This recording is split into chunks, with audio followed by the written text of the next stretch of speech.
এখনো বৈঠকের মিনিটস লেখা চলছে। আমরা জানি ঠিক 8:45 এই বৈঠক শেষ হয় এবং সেই বৈঠকের মিনিটস লেখার কাজ অর্থাৎ কার্য বিবরণী লেখার কাজ এখনো চলছে। নিজের অফিসেই অপেক্ষা করছেন মুখ্যমন্ত্রী মমতা বন্দ্যোপাধ্যায়। প্রায় 2 ঘন্টা ধরে চলছে মিনিটস লেখা। ঠিক 8:45 এই বৈঠক শেষ হয় এবং এখনো বৈঠকের মিনিটস লেখা চলছে। প্রতিনিধি আবির এই মুহূর্তে আমাদের সঙ্গে রয়েছেন।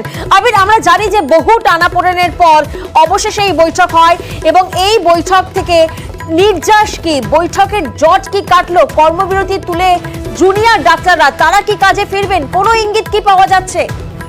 দেখো, যে ইঙ্গিত পাওয়া যাচ্ছে ইমার্জেন্সি পরিষেবা দেওয়ার ক্ষেত্রে তারা অগ্রসর হতে পারেন, তবে যে সিদ্ধান্ত নির্ভর করবে তারা যতক্ষণ না পর্যন্ত আন্দোলনকারী বাকি চিকিৎসকদের সাথে কথা বলছেন তারপরেই। সরকারের তরফ থেকে বৈঠকের ক্ষেত্রে বেশ কিছু উদাহরণের কথা মনে করিয়ে দেওয়া হয়েছে। এর মধ্যে বাঁকুড়া শর্মিলানী মেডিকেল কলেজের যারা আন্দোলনরত চিকিৎসকরা রয়েছেন তারা কিন্তু অনেকেই কাজে যোগ দিয়েছেন এবং প্রশাসনের তরফ থেকে নিশ্চিত করা হচ্ছে কোনো চিকিৎসকের বিরুদ্ধে ব্যবস্থা নিয়মিত দূরস্থান তারা যে ধরনের সাহায্য চাইছেন সে ধরনের সাহায্য অবশ্যই করা হবে। এছাড়া হাসপাতাল বা মেডিকেল কলেজগুলোতে চিকিৎসা দেওয়ার ক্ষেত্রে সিনিয়র চিকিৎসকদের ভূমিকার পাশাপাশি যারা জুনিয়র চিকিৎসক থাকেন তাদের ভূমিকা সর্বোপরি গুরুত্বপূর্ণ থাকে। এই অবস্থাতে দাঁড়িয়ে সেখানে নিরাপত্তার সঙ্গে কাজ করা এবং পরিকাঠামোগত উন্নয়নের যে কথা বারবার ধরে বলা হয়েছে সেই বিষয়ে সরকারের তরফ থেকে কাজ শুরু করা হচ্ছে। তবে যে দাবিগুলি ছিল, যে দাবিগুলোর মধ্যে বেশ কিছু শীর্ষ আধিকারিকের বদলির মতো বিষয় জড়িত ছিল, সেখানে দাঁড়িয়ে প্রশাসনের শীর্ষস্তরের সরাসরি বার্তা এই ধরনের কোনো সিদ্ধান্ত গ্রহণ করার আগে বেশ কিছু পদক্ষেপ বা বেশ কিছু সিদ্ধান্ত প্রশাসনিক স্তরে গৃহীত হতে হয়। ফলে সেই প্রক্রিয়া যতক্ষণ না পর্যন্ত সমাপ্ত হচ্ছে ততক্ষণ পর্যন্ত একটা নির্দিষ্ট সময়ের বৈঠক করে বা কোনো একটি একদফা আলোচনার মাধ্যমে তাদেরকে সরিয়ে ফেলার মতো কোনো জায়গা তৈরি করতে পারা যায় না।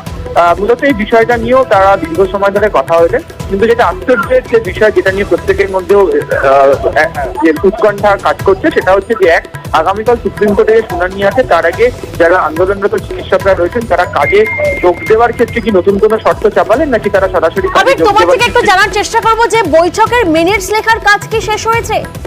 এখনো পর্যন্ত শেষ হয়নি। তার কারণ হচ্ছে এই কার্য বিবরণীর ক্ষেত্রে সমস্ত কথা শব্দ অত্যন্ত গুরুত্বপূর্ণ হতে চলেছে। উভয় পক্ষ বৈঠকের মধ্যে সম্মতি দিলেও সেটা মৌখিকভাবে থাকে।